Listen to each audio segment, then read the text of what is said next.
Margot Estes lived her life in the language of ivory keys. Her husband, Luis, spoke in strings. Together, they filled concert halls across the city, playing for the prestigious Royal Symphony Orchestra.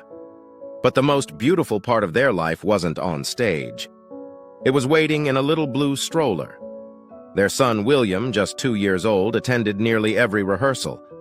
Most children his age squirmed, cried, begged for snacks, or demanded attention. But not William. He listened. He listened with the calmness of an old soul. He sat still, eyes half closed, as if the music wasn't just sound, but nourishment. Often, while the orchestra tuned or rehearsed, William drifted off to sleep peacefully, surrounded by Brahms, Mahler, and Mendelssohn. The other musicians joked that he was born with a metronome in his heart. 3 years passed this way. By the time William turned 5, he still behaved unlike any child they had known. Quiet, observant, absorbing everything. Margot would sometimes glance at him during rehearsals, wondering what went on behind those watchful eyes. Then came the day that changed everything. The orchestra was halfway through rehearsal when the conductor called for a 10-minute break. Musicians scattered, some to coffee, some to conversation. Margot and Luis were laughing about something trivial when they realized something. William wasn't beside them. A brief flicker of worry, then a sound stopped them cold. A piano. Not just any piano. The concert grand. And not just notes, mastery. Margot felt the blood drain from her face. Luis's heart pounded in his chest. They turned toward the stage. There was William, their 5-year-old son, feet dangling above the pedals, hands moving with elegance and precision that no child, not even a trained adult, should possess. He was playing Mozart, then transitioning seamlessly into Beethoven, as if the two composers were old friends in conversation. Not a single missed note, not a moment of hesitation. One by one, musicians drifted back into the hall.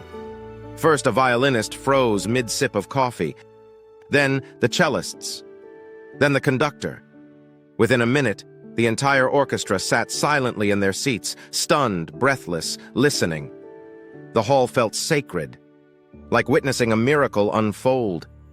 When William finished, there was no applause. No one dared break the spell. He simply slid off the bench, walked calmly across the stage, and picked up a violin. Margot gasped. Luis's hand trembled. William positioned the violin perfectly under his chin, lifted the bow with confidence, and played. Not simple scales, not beginner melodies. He played with the tone, precision, and emotional depth of a virtuoso. Rich, warm vibratos, perfect intonation, bow control that seasoned performers spent decades trying to master. A 5-year-old. The musicians exchanged glances, some amazed, some moved to tears. Even Luis, the orchestra's first-chair violinist, could only stare in awe at his son. When William finally stopped, he lowered the violin gently, almost lovingly, and looked out at the stunned orchestra. Then he said in the softest little voice, "Is it time for lunch now?" Half the room was in a state of shock and awe. The other half had their mouths open. Margot swept him into her arms, her voice trembling. Luis stood beside them, overwhelmed with pride and disbelief. Everyone in the hall knew it. They had just witnessed the birth of a legend, a prodigy, a once-in-a-century gift, and he had been sitting quietly among them for years, listening.